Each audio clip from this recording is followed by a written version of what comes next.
Hey guys, before we jump into our show, please take the time to rate and review us on Apple Podcasts. Your support helps us get more listens from beautiful people like yourself.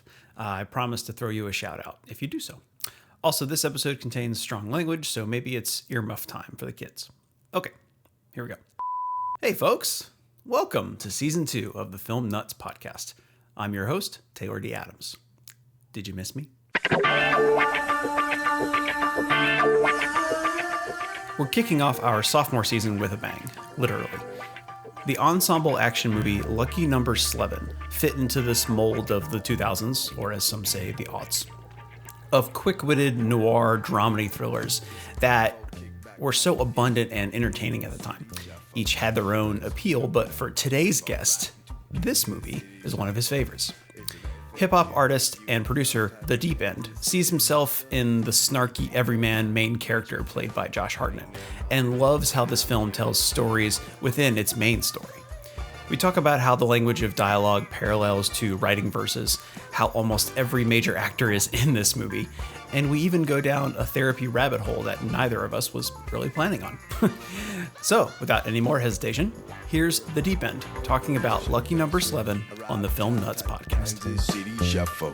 Gotta play both sides and let it ride on the Kansas City Shuffle. Now the tables turn. It's not a struggle, but it's a struggle with breaking like the structures that have already been placed in my life, right? Like until December 16th for like I'm 29 going on 30, so I think you go to school like 5 years old. For like 24 years, I've had this set schedule. Like, all right, well, you wake up in the morning and then you work, and then at night you go to sleep. Well, I'm always the person that always stays up late and like wake up at like I normally wake up at 12, right? So like if I'm looking at it from a 9 to 5 or like just a normal like circadian rhythm, like it's off.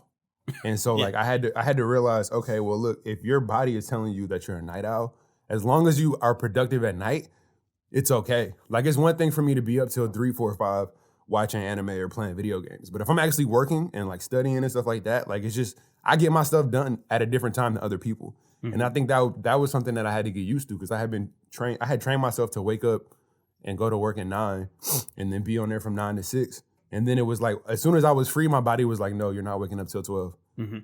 Because you had to get those 8 hours. Basically, like it was more so of a self-acceptance thing, right? Like it was like, it's hard because nobody ever tells you how to do this. Because there's nobody, you're your own boss. And so you have to find what works for you. Like some days I will wake up at 9, and then if I wake up at 9, I'll be hella productive in the morning and then enjoy the rest of my day. But then other times if I wake up at 12, I don't feel bad anymore because it's just like, all right, well, just make the most of the time that you have. Because to be honest, like you never know when inspiration is going to hit you anyway. Yeah. So as long as I'm working, as long as I try to be productive for at least 5 out of the 7 days. So those 2 days that I rest that might be random, I don't feel bad about it. Because I had to learn that it's okay to rest as well. Yeah, for sure. So going with kind of like that adapting to your own internal work schedule. And now that we're almost, what has it been, a year since this fucking coronavirus thing? It's been like an actual year. It's insane, man. So what was, how did all of that kind of funnel into your most latest album you came out in December? I mean, so like I write from experience, right? And like I write from the experiences that I have and the emotions that I have. And like I only had emotions of being trapped in my house, right? Like, and not even really being trapped because we could all go outside and stuff. But at the same time, it's like, you really are kind of trapped because definitely like at the peak of the virus, like we didn't know how you catch it, like where you catch it, things like that. So it's like, do I go anywhere but the grocery store and home? Right? Like, do I go on a walk at a park even with a mask on? Like, do I feel safe doing that? So it was kind of just like, it was my day-to-day experience. And like, then all of a sudden you're trapped in a house, but still there's riots and there's protests and there's still politics and it's an election year. Like I'm at the crib, but there's just all this material that's just being crafted for me, right? Because like, I like to make like fun-loving songs and just regular songs that people could just party to and just ride in a car to. But also like, I like to speak about what's going on. And so like, even though I was at the crib, there was so much material. And it sucks because you would think that like our government and our country would like do a better job at like helping us out and I wouldn't have that material. Yeah. But we got like, what, 2-3 stimulus checks in a whole year. Yeah. Like we had all of that propaganda with Trump and Biden. Like it's just the project was just really like it's literally like a soundtrack to the quarantine. Like if you listen to it, it will literally touch on every part of the quarantine. And kind of like how it relates to me and hopefully to other people. Cause like I say in the formula too, like everybody struggles different, but everybody has everybody struggles different, but everybody struggles, right? So basically like what I say in my songs might not speak directly to you, but if you really listen to it, you can see that there's a part of me and you and vice versa. Yeah. No, I was revisiting it just today, listening through all of it, and I was like, man, all this, because I first listened to it when it first came out, and everybody has that first listening just feeling where they're just trying to like get used to it, no matter what the genre is. And listening to it now, I was like, man, it's like it's poignant as hell for sure. Even though it's like the events that inspired it might be months, probably even a year old, but like it's just it hits, man. I wanted to kind of like almost tie into that a little bit, because one of the things I really appreciate about your work and a lot of other artists' work is kind of the wordplay involved, and just hip hop in general. Like wordplays, it's one of the pillars pretty much to like the lyricism and the sounds as well as they make, and kind of like slant rhymes, adjacent rhymes. I want to get your take on how the wordplay in what you do is kind of similar to the dialogue in Lucky Number Slevin. Because for me, like they're always about like that, like the whole dialogue is always almost questioning what words mean. Like, oh, you must be what's the guy's? You must be Nick, and I was like, well, must I? Right. Like it has a different interpretation of a word. Yeah. Or like when he was like, you owe me $96,000, or he was like, do I owe you $96,000? You know, he said, do you want to give me $96,000? He said, do I want to give you $96,000? So, Mr. Fisher, you were going to tell me something? I don't know. You brought me here. Yes, I did, but back when you thought I was him. I never thought you were him. I thought he was you.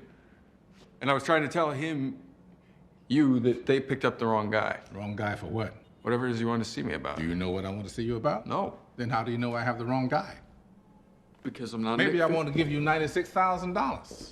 In that case, do I still have the wrong guy? Do you want to give me $96,000? No. Do you want to give me $96,000? No. Should I? I don't know. Should you? I don't know. Should I? It's funny you said that, because I never even thought about that, like the parallel. Because as I'm watching the movie, I watched the movie over yesterday just to like refreshing in my head. Mm-hmm. And as I'm watching it, the funniest part to me about the movie is just the way that they speak to each other. Mm-hmm. And everything it's just so many puns, right? Yeah. And like that's what lyricism is to a certain degree, like punchlines, like they're puns, like they're play on words. And like Lucky Number Slevin is just filled with so many puns, because Slevin he's an asshole. and like, and all he does is like even when he gets taken by the two black dudes in the car, mm-hmm. and he's like, can I say one more thing? And they're like, what? And he's like, it's cold, can you turn the heat on? Like he's just always going. I don't know, man, like dang, that's such a crazy point. I never thought that. Like, I wish you would have said this before, so I could have thought about this, because I never thought that like maybe I like this movie so much. Well, you can take your time with that answer. I always want to get raw reactions of people. So nah, because it's crazy, because I never understood why I like them. Like even before, because I watched this movie before I started rapping, but I still wrote poetry. Mm-hmm. But I never understood to the extent of why I might have liked the movie. Because even watching it yesterday, like when I zone out, I always zone back in just for the dialogue. Yeah. You ask great questions. Thanks, man. All right, so ask that question one more time. Let me see. Okay. So just to back it up again, it's more like, do you see any I guess parallels is probably a good word to use, between how hip hop artists use the way they use words in their music, whether it's for a rhyme or for a pun or for a hidden meaning. Is there a parallel between that and the way that this movie, Lucky Number Slevin, almost questions what words mean? I think that the style of the dialogue is parallel to a rapper, in the sense of like, there's puns, there's wittiness, and then there's like lingo, right? So like every year or two, Atlanta will give the whole rap world new words like cap and drip and things like that. Mm-hmm. And like, if you watch Lucky Number Slevin, okay, and also storytelling, right? So if you watch Lucky Number Slevin, everything is a story. Anytime somebody gets introduced, they tell a story. Whether it be the Kansas City Shuffle or the Shmoo, it's always a story. So it's like me telling a story, right? But when Bruce Willis is telling these stories, he's using words like the gimmies, you know, things like that. Or like if you want to use like a metaphor, like, let me see what I wrote down, because I wrote down like literally something that he said. He said Abe had a nose, and right under his nose was his mouth. Yeah. And then there was this Joker that had ears. Yeah. That's literally like, that's like how you rap. Like when you want to rap and you want to put something like, you want to say something, but you want to say it in like a cool manner. Like you just don't say it. You don't say it in a direct way. But you do. Now Abe wasn't a nosy fella, but he had a nose. And right below his nose was his mouth. Do you remember Gloria, the hooker? Well, Gloria's got this friend, Doc, who's got a line on a doped-up racehorse. The fix is in at Aqueduct. 7 horse, 10th race. Doped up? And then there was this Joker who had ears. You had, huh? Let's get back. And who looked like he could be somebody's uncle. Hey, Max, who's your favorite uncle? Okay, who's your second favorite uncle? Just pay attention. I got something here. And before you know it, folks are getting a big dose of the gimmies. And men start talking their hats off, and that Manischewitz grapevine wine spills in your ear and tells you got a sure thing, and what's worse is, you start to believe it. I don't know, man. It's just crazy. Like the whoever wrote the dialogue for this movie is definitely they studied literary devices, because they did a crazy job. Yeah, that's early on. Bruce Willis telling that nose, mouth, and ear story. I laughed at that one. I was like, that's clever. Like it's, and that's what I liked about this movie too, was the dialogue was my favorite part. Like it's this quick-witted, like you might miss the joke if you like don't pay too close of attention, that kind of thing. And the screenwriter Jason Smilovic, I might mispronounce his name. I go back and I look at his work, and he hasn't written too many things. But this was definitely this was definitely the title that I recognized out of his work. Like he wrote War Dogs, the movie with Jonah Hill, I think back in 2016, and then another movie called, or part of a show called My Own Worst Enemy back in 2008. But yeah, it was definitely like I felt like I had seen movies like this before. Because it's very similar. I think I texted you before we started talking, like this is definitely like up my alley, like as far as like the feel of the movie, that kind of movie. But why don't you tell me why it's one of your favorite movies, or your favorite movie in general? I mean, so I like it because it's like yesterday was weird watching it, because now it's weird watching it because for me there's no surprise. But like the first time I ever watched that movie, this was, so I didn't see Pulp Fiction. And I didn't, I watched a lot of Kung Fu movies and things like that. Like I was watching Jackie Chan. So I didn't get really into film until like later, right? And so like, this was the first movie that I had seen where I thought I knew what was going on, but I didn't know what was going on. And I hate knowing what's going on. Like I normally can figure out a movie within the first 30 minutes. Right. But like with this movie, like the way that they built that character, like I really just felt like, oh, this is just some random guy that just got caught in some crazy mess, and it's a comedy. And then at the end, it's just like, wait, time out. So you've been working with Bruce Willis the whole time. So for me, it was just the way they flipped everything, and then the way they pieced everything back together. It's the first time that I've seen a story told backwards, but kind of in real time. And I also liked just the aesthetic of it, right? So it's funny that you see Bruce Willis in that, like Bruce Willis and Nick Fisher in the airport, and it's all white, but it's just those two blue chairs, and it's just them. And it's weird because it's kind of like this is where everything is like, this is where everything begins, but that's not where everything begins. It's kind of like a dream space, right? Yeah. Because this is where the deception that actually ties everything together starts at. And so like just the imagery of just like that white, that clean white with the blue, and then just those two in there. And that homeless lady, which was just random, and I guess she was a part of the storytelling. and then to come back and end the movie with them back in that same place, but it being fully populated. Yeah. Like it's just little things like that, or like when Lucy Liu would recount what she was doing, like the quality would get kind of grainy and it would move like different. Like it's just a lot of the way that they shot it was crazy. The cast of actors, like it always just blows my mind that people don't know about this movie because the cast of actors is just wild. Everybody's in this movie.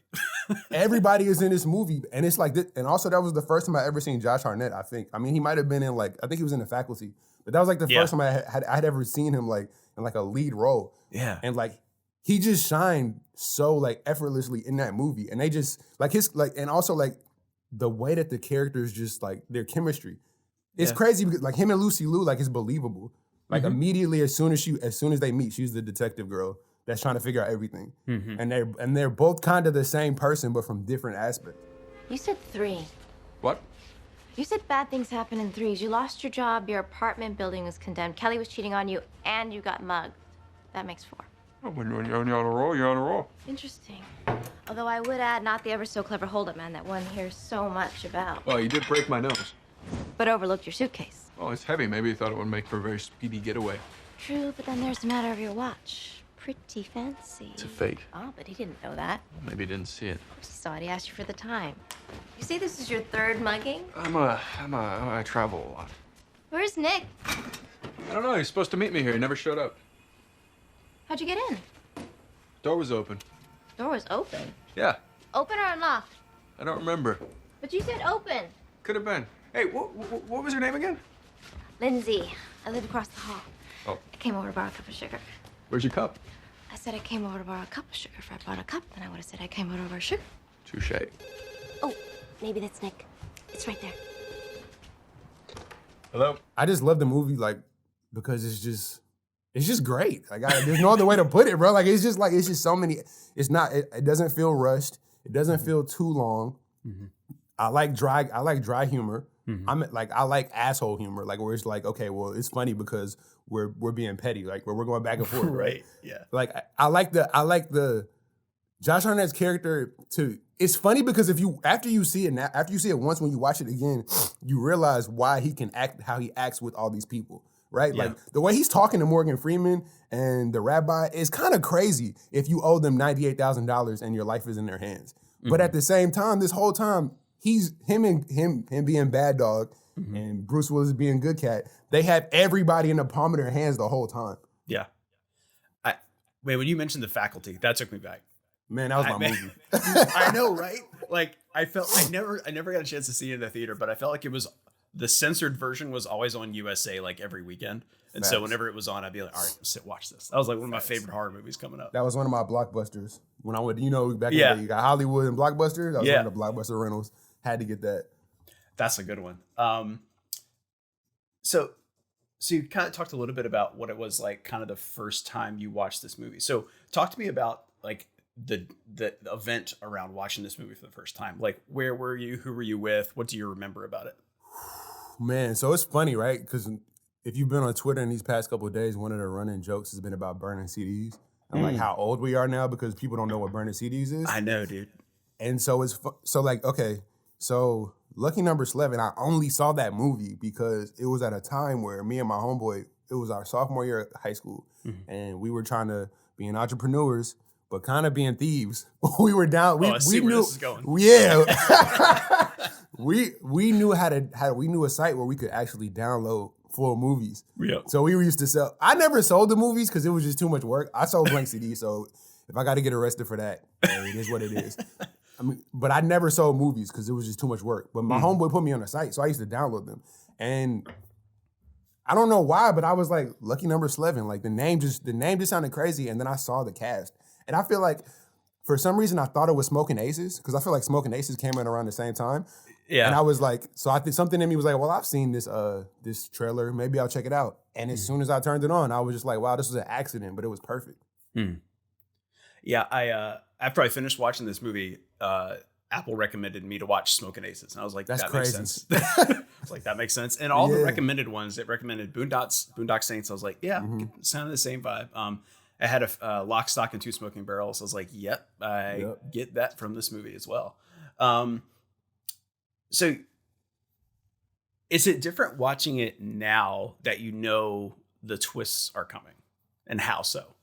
Yeah, it's different because Like it's like I said, like yesterday was probably I probably seen this movie like 10 times. But yesterday, because I wanted to take notes and kind of like be able to have a dialogue about it, like it was the first time I ever paid attention to how Josh Hartnett's character moves around in the world.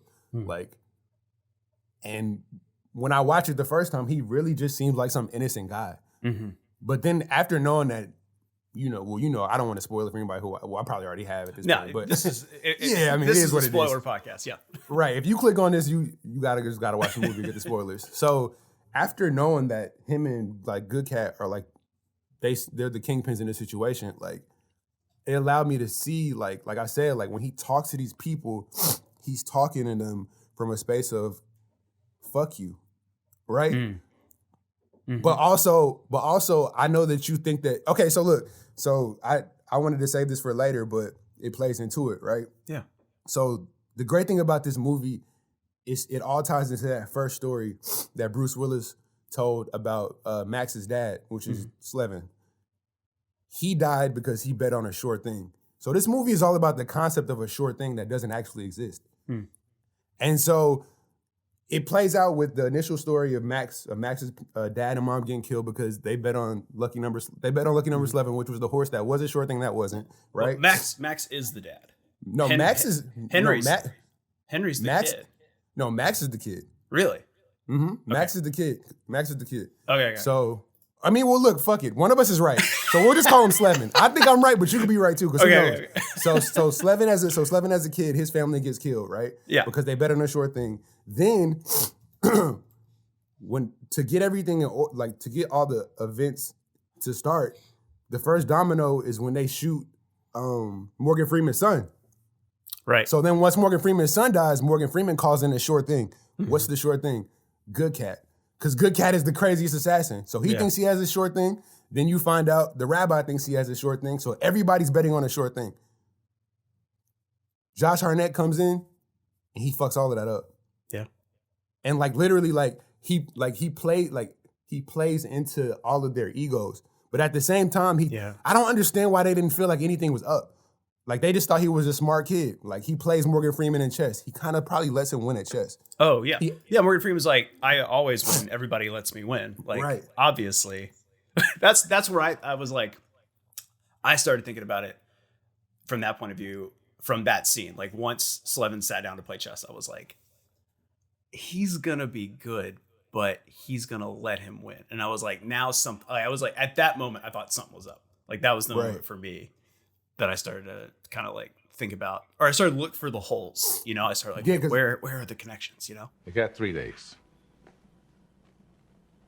I was thinking it would take me more like a week. Oh, you were thinking that, were you? With all your experience killing people. I'll tell you what. You win this game, you get your week.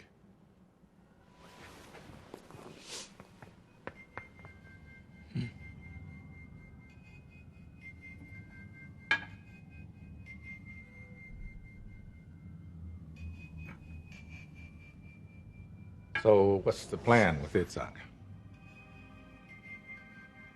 It's good, play it by ear. Well, if it's all the same, I'd write it down. It's a tough tune. Right. Yeah. I mean, because everything was a story. Like, he told the story about his girlfriend cheating on him and him. Like, that literally set the plot for his character being this nonchalant asshole that just like figures out how to like get by with whatever life deals him. Which was also a lie. Yeah. That he told Lucy Liu. Yeah. Because it's funny because she says, was the door open or was it unlocked? Because she doesn't she doesn't trust him either. Yeah. And so like it's funny just like the whole like watching the movie over, it's like, yo, like the whole movie, if anybody really stopped and asked the question, like even with him saying his name was Slevin, that's how like arrogant and like also how fearful the rabbi and Morgan Freeman were of each other. Like they did that fucked up shit to his whole family over a horse, and the horse was lucky number Slevin. He says like his name is Slevin, and the only person that's also the crazy part too, right? Like he says, okay, I'm not Nick Fisher, but he never says who he is, because maybe that is a tell. Because the only person that he told was the cop, and the cop didn't actually get it until it's over the loudspeaker and it's too late. So I think the biggest thing for me watching a movie is just like watching it over is just seeing Josh Hartnett's character for who he really is, and actually getting to experience it from the vantage point of, oh, okay, well, I'm on the mission with you, as opposed to, oh shit, you're on a mission.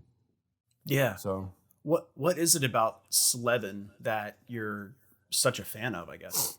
I mean, I feel like Slevin is me. Like, not on the like vengeful, like I'm about to kill somebody shit, but like on the like the witty banter, like the whatever happens in like and when I say Slevin, I mean like the character you get before you find out that he's like an assassin. Like, I just liked his personality because like literally like the first impressions, like they last, right? So my first impression of the movie is seeing him as just this character that's in a fucked up situation. So anybody can relate to life handing you something that you didn't expect. And he just always rolled with the punches, literally. And so like he was just funny as shit to me. And so like I just loved that. And then aside from that, when I separate myself from the character, I love the character development, and I love the poise that he had to be able to like to really hate somebody on that level, and be able to like come up with such a concrete plan and execute. And then even to show your humanity when you save Lucy Liu, like that shit was cool to me. And I really loved the relationship between him and Bruce Willis, because it was like Bruce Willis was his father, but they never got too close. Like even in the last scene, it's like, all right, well, do they hug? Like, you feel me? Like, they're gonna go their separate ways. How did this happen? Right. And he just says, I'd have understood, and then smiles, and then he walks away. I didn't think he'd understand.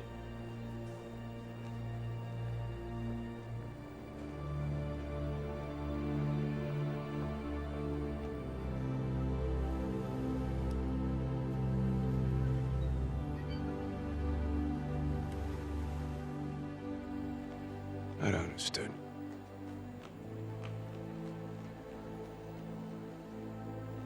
How'd you find out about us? I'm a world-class assassin, fuckhead. You think I found out? I thought you might want this. Like, I just like it. Literally, like Slevin is like he's the perfect character for me because he's like the regular guy, but then it's like he's the coolest fuck guy too. Okay.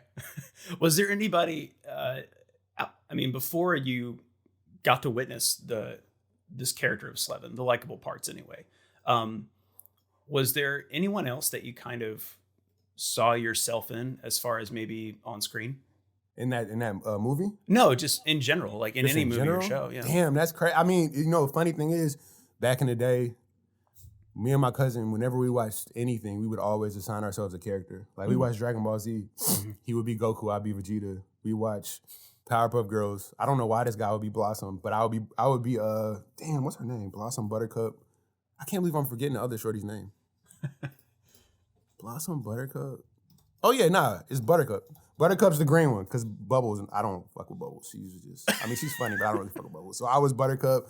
Fucking, what's his name?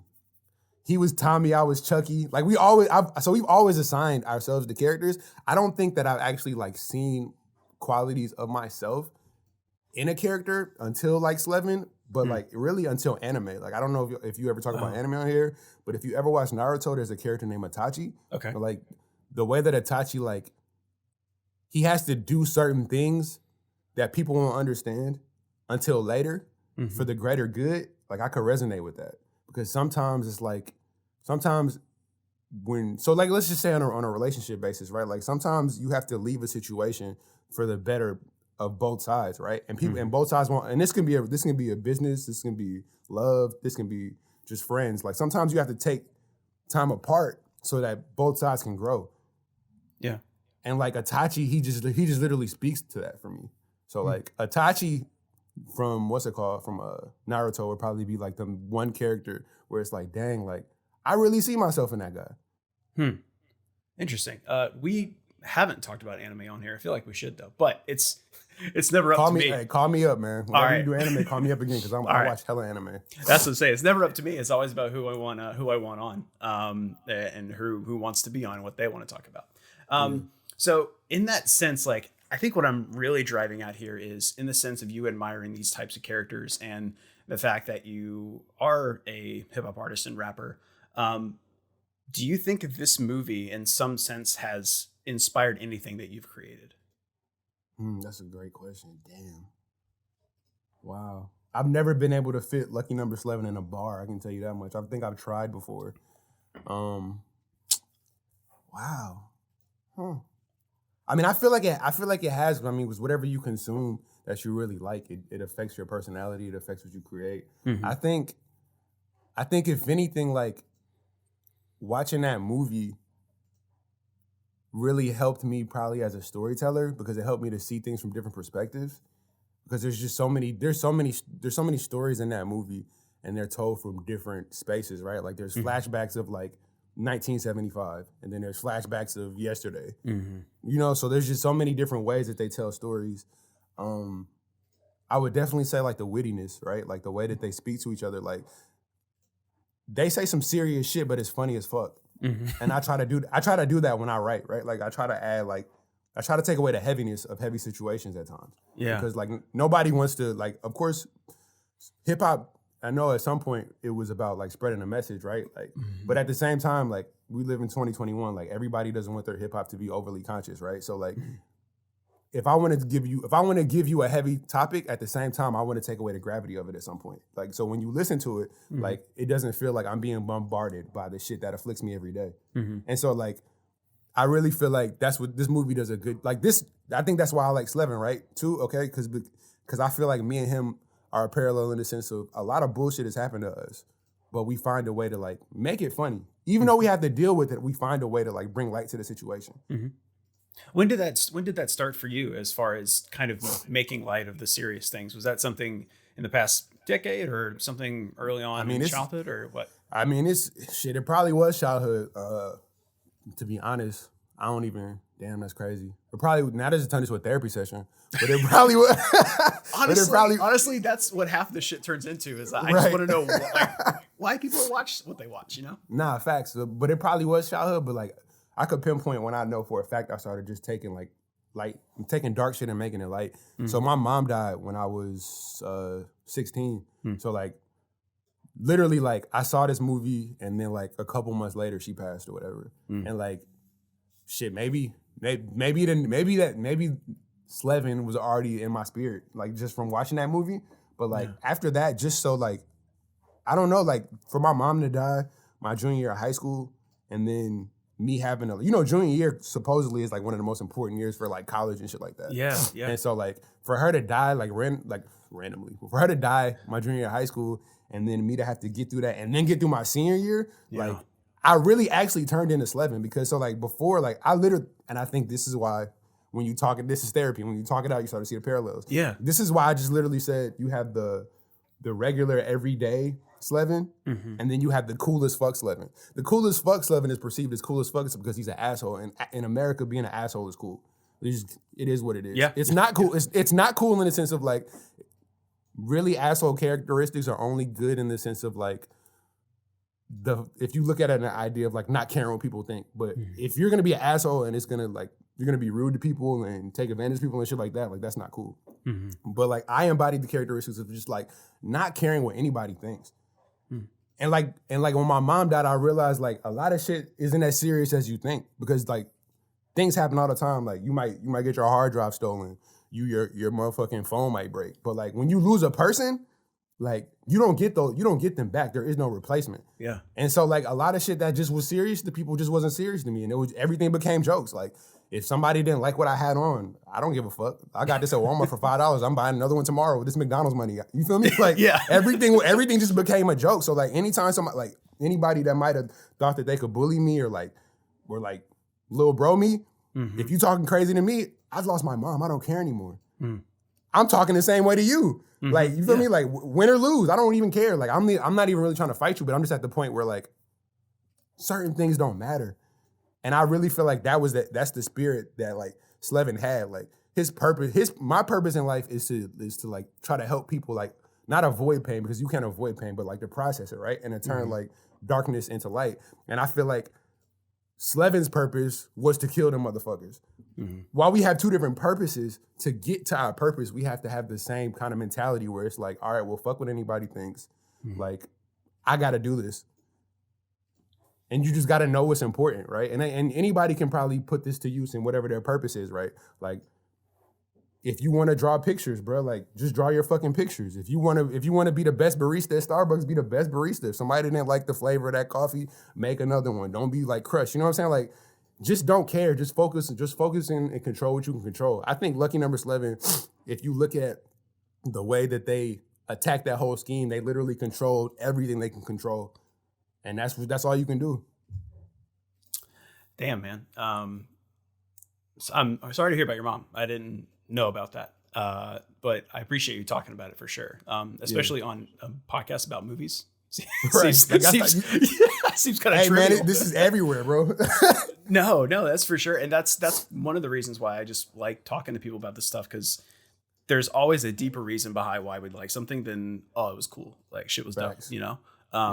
So yeah, I appreciate you coming on, man. Is there anything else you wanted to add about this movie before we wrap up at all? Let me go through my notes. Let me see what I had in here.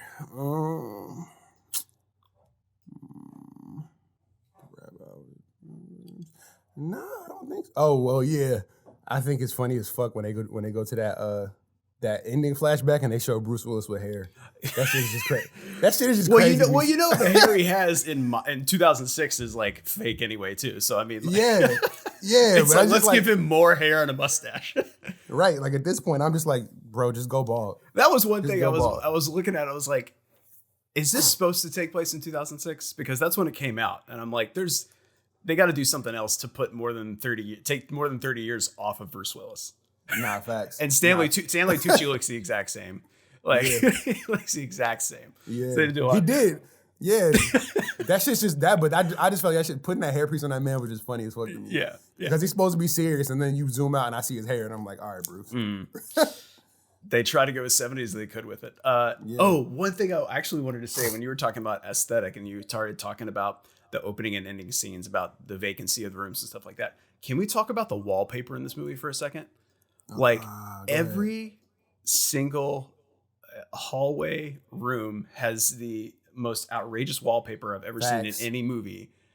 I don't know where it came from, because I remember 2006 pretty well. It wasn't that long ago for us, even though it was like 15 years. We know, right? But like, I don't remember ever that being in style. But like, you've got palm trees in Nick's apartment, and then in the hallway of that apartment complex, you have these weird like gray concentric circles and shit. And then it was so distracting. I was into it.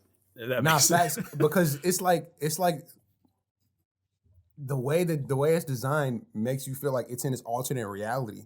Yeah. So it's almost as if, even though like there's scenes like when they're at dinner and shit, and there's other people, it makes it seem like these characters only exist within themselves. Like there's no outside world. There's only outside world for the plot. But like aside from that, they do a good job of just isolating these characters.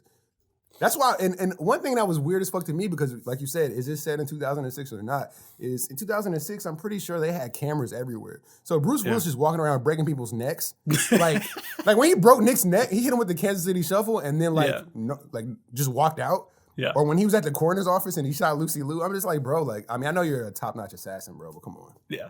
That's a plot hole. The one thing that I did notice was like, after seeing all that just visual cacophony, you get to the character known as the Fairy's apartment, and he's got the one blank wall. Facts. And like like out of all the places we've been, we go into this one apartment with this one blank wall, and it just ends up being this case of, you know, the emergency emergency bodyguards come busting through the wall, and then Bruce Willis takes him out. So I thought that was. And watching it again, after watching it so many times, it's just funny because now my brain is like looking for like, this isn't real, right? Yeah. And like Bruce Willis literally just stands there and shoots them, and they have Uzis, and they just shoot up in the air like, like, Bruce, move. Move.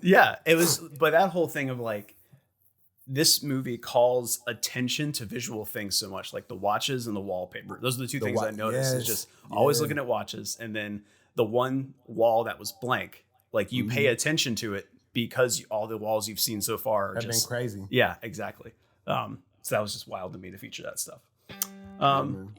Well, I can't thank you enough for coming on, man. I really appreciate you talking. Appreciate you, man. I really appreciate the music you're putting out. Really digging it. I'll talk to you soon. No, I appreciate you too. Thanks for the therapy, boy. No problem. See ya. All right, man. One of the things I love most about talking with people on this show is learning about how their experiences shape their taste in art. And like Deep said, we often don't realize how something has affected us until we actually talk it out. I never go into an episode hoping someone will share intimate, personal information. I don't want to make people uncomfortable. I just want our guests to express and connect with themselves freely, without judgment, hoping that they realize what they watch is not something to experience passively.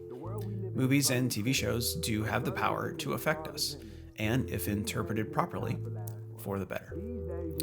I can't thank Deep enough for coming on the show and sharing his thoughts about this movie, as well as opening up a little bit about his background. If you guys want to check out theDeePend's music, his latest album, In My Head, is now available anywhere you listen to music. Be sure to listen all the way through this episode to hear a taste.